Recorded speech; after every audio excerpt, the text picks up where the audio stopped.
What's up, everyone? So, the long overdue fish room tour.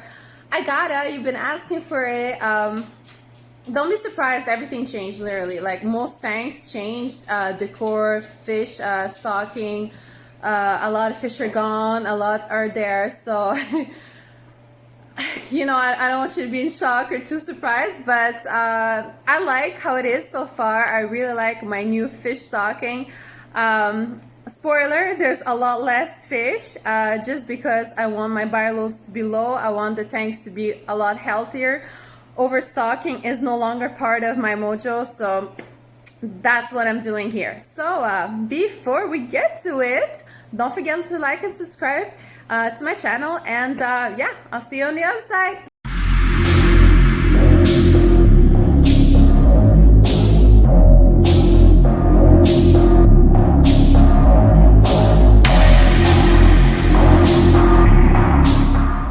Alright guys, so let's begin with the tank that is literally named tank number 1, which is normally my Geophagus aquarium because it's mainly Geophagus.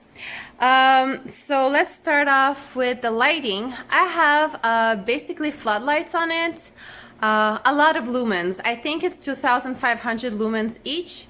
My sump is doing pretty well. I removed some plants just to decrease the weight, just because I had an accident with another tank where the bracing just collapsed. So I'm not doing that again. So as for the fish, like I said, mostly Geophagus. I will just come in a little closer to them. But we also have East Coast Golds, which are Madagascar cichlids, as the one you're looking at in the middle right here. That's the dominant male, I do believe. There's some females behind him. We do have some Satanoperca. Still, this one variant, I totally forgot. Please remind me what variant this one is, but for sure it's a Satanoperca. There you go. Hold on. It's not the diamond one, it's the other one.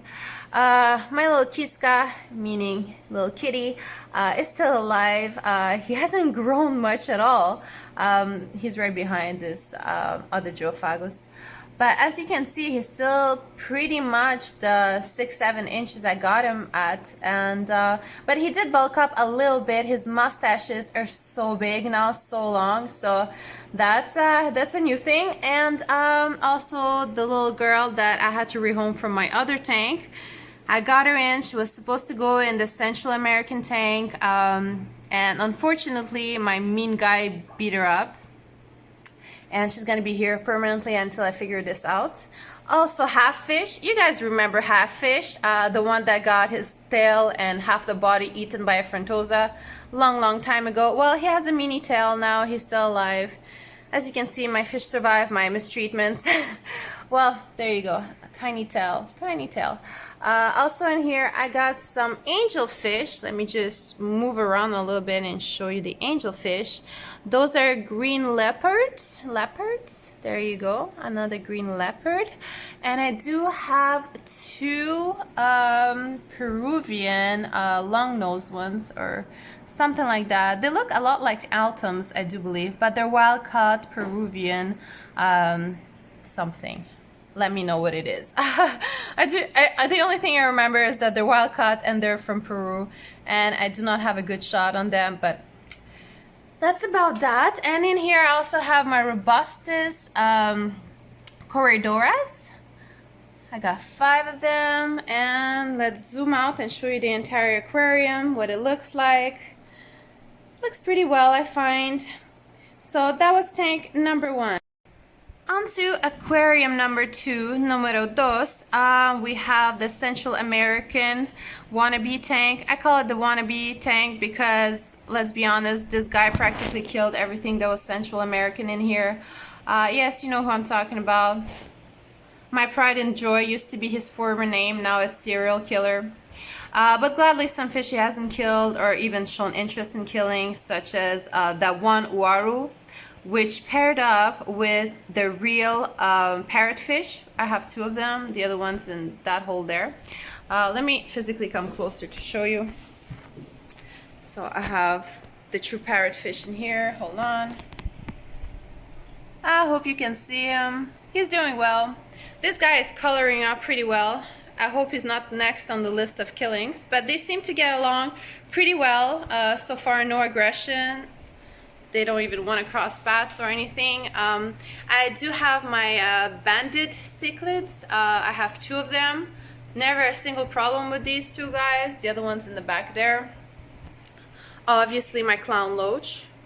Like I said in a previous video, I completely rescaped it like over the weekend because I had that new fish coming in, and I added pots and it hides, and I added branches, and I added a ton of plants, and still she's in there. Oh, at least she came out. Hold on, let me from far away zoom in on her. She's a black belt vieja cichlid.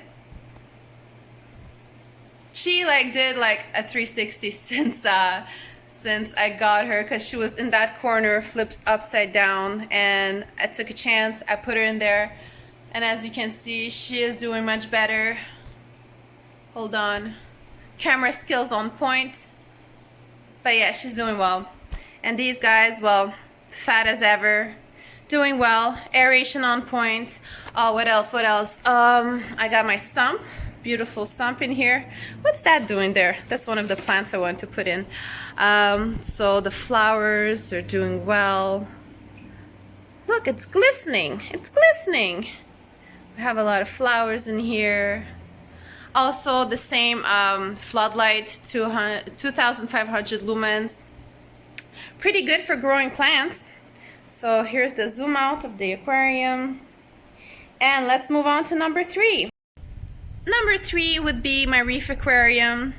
Doing good. It's like the only uneventful aquarium. The only things I do is I frag some of the corals, I sell some of them, I change a little bit the flow. Instead of being on the right side vertically, I put it on the top, middle, horizontally. I added another pump there in a corner. As you can see, the fish are nice and fat, happy. The anemone is doing good. She's pretty big. I did add a fish, which is this dotty bag magnificent fish. I think that's actually the name, magnificent dotty bag, and he is, or she is.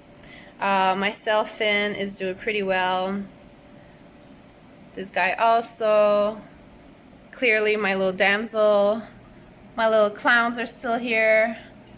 Like, honestly, it's my most relaxed and uneventful aquarium. Like, it actually doesn't cost me anything to maintain. So I'm really happy with it. Let's not jinx it. The corals are doing pretty well. Wiggling away. I got a ton of mushrooms coming in. I got this giant. I do believe that is called the cabbage coral, cabbage soft coral. Leather cabbage. Anyway, something like that. I have a bicolored torch. No, it's not a torch, sorry. It's a frog spawn. Bicolored because it has purple and green in it. And yeah, that's about it for my reef tank. So once upon a time, this was the beta aquarium and I had tons of betas. But I had to make sacrifices and choices, and I rehomed all my betas because deep in the bush of this aquarium is my first successful batch of Mpimwe Frontosas. Actually, the mom is Mpimwe and the dad is Giberosa, Zaire. So the babies came out really pretty.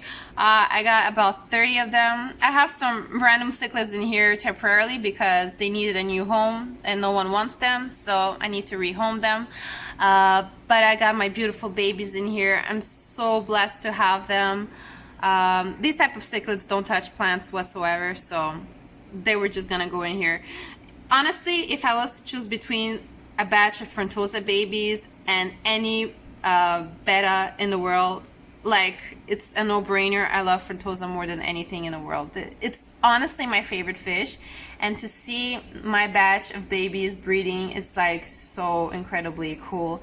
My male is 4 years old, and I'll show you in the next aquarium. Okay, let's do this. So yeah, most of these fish are actually 4-year-old Frontosas that I got from Big Mama, which is at the top right there. They got a bit of float. I think they ate something that makes them float, but that's gonna leave in a few weeks, hopefully. My sump is doing amazing. As always, I trim, I give them away. Just come and get them because I have so many plants. It's just ridiculous. Weekly, I just trim and donate to whoever wants them. But yeah, let's get back to the tank. I added some rocks to it just for fun, for decor. Not that they're pretty or anything, but winter is coming and I had them in a bucket and it's for sale technically. So I'm like, whatever, I'll just put it in my tank. Whenever someone needs rocks, it's there, we can remove it. So it's not so much for the aesthetics, it's just because I don't want my supplies to freeze outside, and if I need them, they're already here. Also, my alpha male is Lestat. He's so pretty, but alpha males and Frontosas, they always hide. They're always the most skittish. Give me a second, I'm gonna feed them and he's probably gonna get out. But for reals, they all came out. He's coming, he's coming. You're gonna see how beautiful he is. He's only 4 years old. Isn't he like the prettiest Frontosa in the world? Hold on, he's gonna come around. Hey, big boy. Hey, big boy. Oh my God, he's so gorgeous. There's another pregnant female in here. She's actually the one that just went in the corner there. Well, she got bullied back into the corner. But, where? No, that's not her. There is a pregnant female somewhere out here. She's probably still hiding. But the mom of the whole batch is this one. Not the whole batch. There's certain ones that I bought just to have genetic diversity. But she is the mom of Lestat, which is big boy here. Look how blue he is. No filter, guys. Insane, no? It's absolutely crazy. And that's his sister. She's the same size as him. The only difference is the nuchal hump and the length of the fins. Where is the pregnant one? Honestly, I don't know, but she might be in there. Let me see. There's a bit of bubbles, but one of them is clearly pregnant and not coming out. So let me just back up a little bit. I'll show you the light I have on this. This is a planted tank aquarium light. On Amazon, I got it for like about $100. It's called Low Mini, L-O-M-I-N-I-E.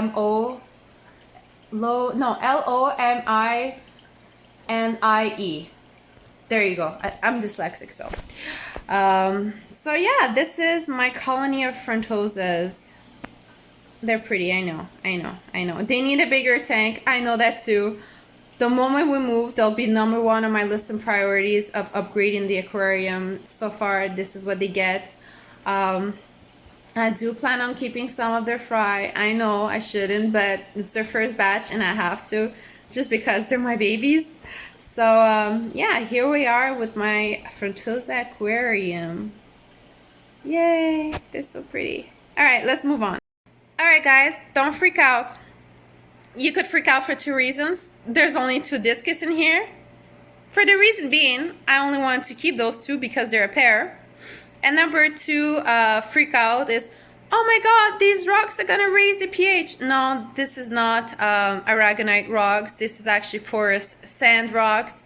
Does not alter the pH nowhere nearly as much. They're made out of, in French it's calcaire, but I'm not sure in English what it is. But like honestly, if you put your finger a little too hard on it, it's just gonna fall apart. They're really made out of sand. The Discus, don't give a damn about them. It's mainly for the other fish I want to hide. They don't have names, I just have them. They haven't grown much, I have no idea. I feed them well. It could have been an aeration issue. Then again, I added more air and they seem to be eating a tons more. This is the female. Hold on. Coming through. They're not like super stunted, so I'm not too worried about it. This guy's pretty round when he turns around. Not happening, eh? Come on. Show off the goods. He's pretty round, so we're cool with that. What else is new? I don't have any tetras left in here. I sold them all. My clients need tetras, and I'm like, okay, sure, just take mine. I'll order more at some point. So that's that. There is two beautiful blushing angelfish. From here you'll see them better. I just received them over the weekend. They're really pretty. I haven't put them with the other big ones just because they're so small. I don't want them to get beaten or anything, so they're gonna be growing out in here. I hope you can see them properly. There's a bit of reflection. It's daytime. I don't film at night like some of you creeps. Alright, and what else? Oh, I have some really cool fish in here actually. Like, they'll look like nothing, but they're called the tuba cichlid. I'm trying here. I got 4 of them. I only ordered 2. I received 4, and I'm like, hell yeah. I'm very happy about it. So tuba cichlids. I'll insert a picture what they're supposed to look like as adults. Where's the other one? Yeah, pretty fish. Gonna get huge. If my Central American idea doesn't work out, these are my backup plans. They get huge. They get mean sometimes, territorial. Oh, now he shows off the goods. You fish. You fish. And this one too. Show off the goods. Good job, guys. What else? Oh, sump-wise, I removed the sump. Hold on. Okay. This is the tank that the back bracing gave out and just collapsed into the tank. There's like 2 sets of bracing, you'll understand.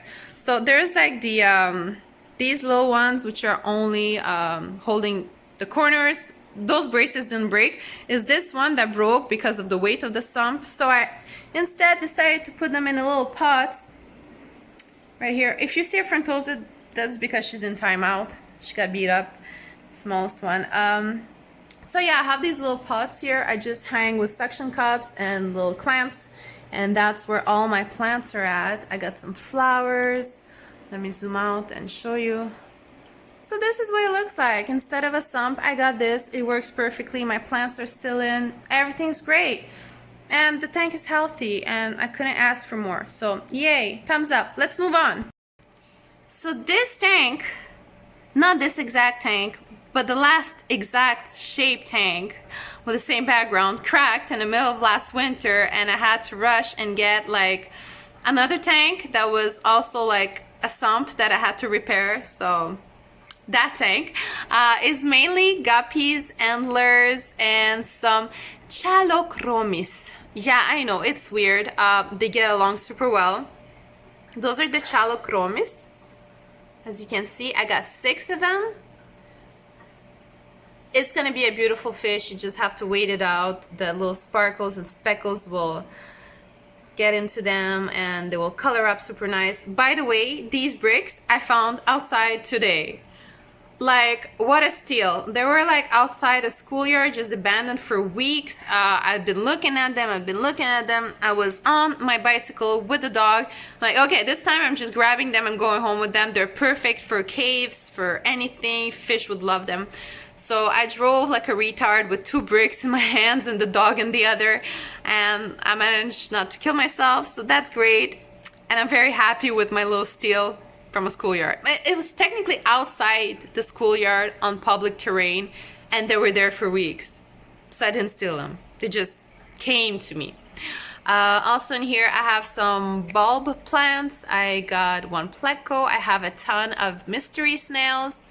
Do you want to see the antlers closer? Maybe. They move really fast, so good luck with that. Hold on. It's mostly like antler, guppies, mix of everything. I like just strong genetics. I don't care so much about like the fancy types of them. I just want to provide good genetic fish. And by mixing antlers and guppies, I always have like strong fish. And maybe I can show you chalochromis closer now. They seem to enjoy my bricks also. Everyone enjoys my bricks. What a steal. So you see there's some guppies in there also. And I'm trying to make more aeration by sticking in the output of my filter, which is, hold on, this will not be smart. It's an Eheim something, smaller Eheim. So in the output, I put an air stone, and it's like shooting nice air. And the fish really enjoy like swimming through the bubbles and stuff. So that's what I did. I have a heater in there, and some plants. Yeah, that's about it. Hold on, let me just de-zoom this whole thing to show you the tank. So that's what it is. Let's move on. So this cutesy little aquarium, you might not see much, but there's a lot in there. A lot. I'm exaggerating a little bit. It's my multifasciatus shell dweller aquarium. Only for them. Well, I got two ancestress in there, also for breeding purposes. I got some more mystery snails. But in here, I'm mainly breeding these little guys. I'm sorry, this light in camera mode, it's very strange. It flashes. So as you can see, hold on. I'm gonna try to, I don't know why this light, yeah, from this point it won't do it. Okay. So as you can see, I got about 6 of them and they already made babies.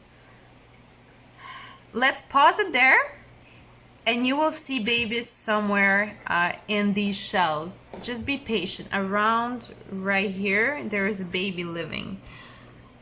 Maybe if I try... Oh, hold on. Oh, the light's acting up again there. But he was right there behind a shell. Behind this guy. Somewhere in the middle. I just saw him and then he disappeared. But then again, I'm trying to show you baby shell dwellers, so you might not see much going on, but I promise you there's some babies out here. Oh, he's right there. I will zoom as much as I can, okay? So they have bred. Fantastic. This is probably the mom or something like that. And this guy, just over the last, well, since the last water change last week, he built me like a giant crater full of wonderful shells. So high five to you. Good job. They're so cute. They're not colorful or anything, but they're really cute. And where's the other one? And I do enjoy shell dwellers. I always loved keeping them, and finally I could have a tank just for them. So as you can see, like, I'm lowering my fish stock, but at the same time I'm making more species appropriate, more species oriented, less overstocking, better quality of water and stuff. How do you see me in reflection? So that's the idea behind all this, is just to provide them a better environment, a bit more natural, and yeah, see what happens with that. So let's move on to the next aquarium. So this aquarium, a mix of African cichlids, but there's a trick to it because it's Madagascar, Africa, and it's Tanganyika, Africa. In here, I'm also testing one of my latest products. I made a do-it-yourself liquid fertilizer, and I want to show you the leaves. They're glistening. Hold on. You see that leaf?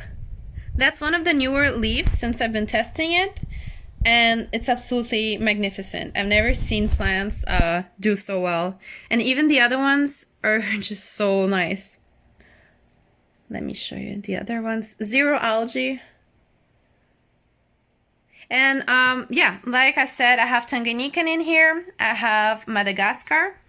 Those are Dambaye something. I'm not very good with Madagascar fish names yet, but just something like Dambaye. They're really rare and they're practically extinct in the wild, and they urge aquarium hobbyists to breed them in home aquariums to save their species, because their natural environment is slowly disappearing due to a lot of things that happens in the environment.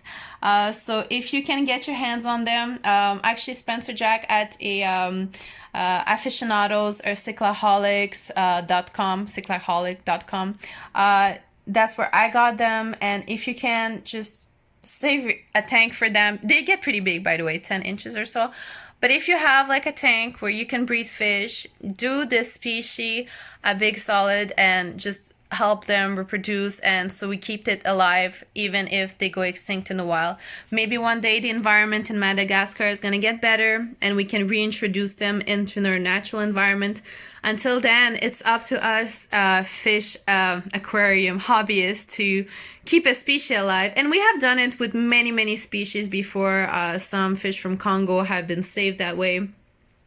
So let's do this. But also in this tank, we have some Julidochromis maleri and some Julidochromis something else. The first name was long enough. Don't blame me. I forget sometimes the name of fish. I also have some daffodils and Bacardi in here. What else? Let's go to the side. That plant practically died, and then it has been revived with my miraculous solution. I also have these onion plants. They're growing back very nicely. Let me just show you from the side. It actually looks pretty good in person. Like, it's one of my favorite tanks. I really enjoy it. Low stocking, nice fish. To me, they're nice. To most people, they're like, oh, but it's not a glowfish. It doesn't have like colors. I don't care. They have personality. They're rare, and I want to save their species. So let's just do this. The other ones are pretty cool also. It's not about the colors, it's more about the shape and the personality and how they don't eat plants. And I really enjoy plants, as you can see. So that's my main goal, a river type of aquarium, pretty high pH though. The plants seem to like it, so no complaints there. And if you want to see what my rocks look like, these are wild collected rocks. I got a spot actually for it. You won't find that in aquarium stores, so don't bother.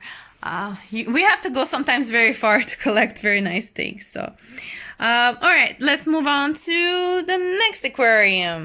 Well, next is also last, and you know how I said I don't have betas anymore? Betta, beta. I still don't know how you want me to pronounce it. Like, people write in the comments, you don't say beta, you have to say betta, but it's spelled the exact same, so I still don't really hear you saying it. So I don't know how you want me to say it. But in this tank, I have one Betta. I'm getting like full-on retard talking about it. It's a female fighting beta. It's a placotte. I still have to rehome her. I have no idea what to do with her. Who wants her? Just give me a shout out. If you want a female placotte, let me know. I'm in the Montreal area. She's up for rehoming. I've rehomed everybody else. This one, they didn't want her, but she ain't got colors. But she's very vivacious. Just take her, breed her, make fighting fish or something, you know. There you go. So she's lonely in this aquarium with one pleco ancestress catfish. My plants were doing terribly a week ago, and now they're coming back pretty solid. If you look at the new growths, they're much better now.